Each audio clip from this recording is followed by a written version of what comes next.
মনোযোগী চোখে তাকিয়ে নিউজিল্যান্ডের অনুশীলনী দেখছিলেন টনি হ্যামিং। বাইরে মুষলধারে বৃষ্টি, ভেতরে ঐচ্ছিক অনুশীলনে কিউই 3 ক্রিকেটার। এমন বৃষ্টিতেও অনুশীলনের সুযোগ পাচ্ছেন সফররতরা। চট্টগ্রামের বীরশ্রেষ্ঠ ফ্লাইট লেফটেন্যান্ট মতিউর রহমান স্টেডিয়ামের এই বিশ্বমানের সুযোগ সুবিধা খুব স্বাভাবিকভাবেই বোধহয় মুগ্ধ করেছে নিউজিল্যান্ডকে।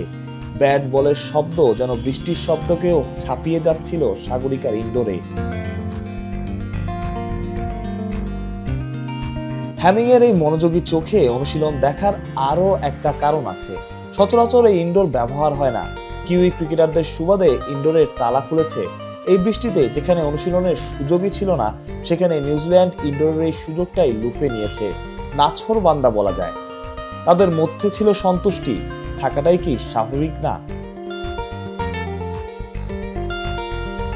বাইরে থেকে দেখতেও দুর্দান্ত সাগরিকার ইনডোর, তবে কিছু সমস্যাও আছে। এই ইনডোরের নকশায় কিছু ত্রুটির কথা জানা যায়, যার কারণে ইনডোরের ভেতরে গরমের আধিক্য। এই ছবিটাই দেখুন, বাইরে বৃষ্টি হচ্ছে, ভেতরে পাখাও চলছে, কিন্তু মোহাম্মদ আব্বাস ঘেমে একাকার। মূলত সাগরিকার ইনডোরের মূল সমস্যা এই জায়গাতেই।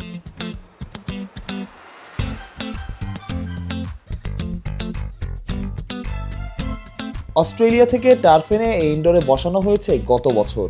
বিভিন্ন গণমাধ্যমের সূত্র বলছে, সব মিলিয়ে এই ইনডোর তৈরিতে খরচ হয়েছিল 12 কোটি টাকার মতো।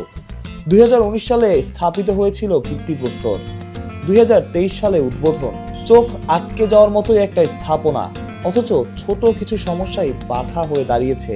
নতুন সভাপতি তামিম ইকবাল দিন কয়েক আগেই এই ইনডোর ঘুরে দেখেছেন। এখন সেই সমস্যাগুলো সমাধানের অপেক্ষা। প্রত্যয়, বিডি ক্রিক টাইম, চট্টগ্রাম।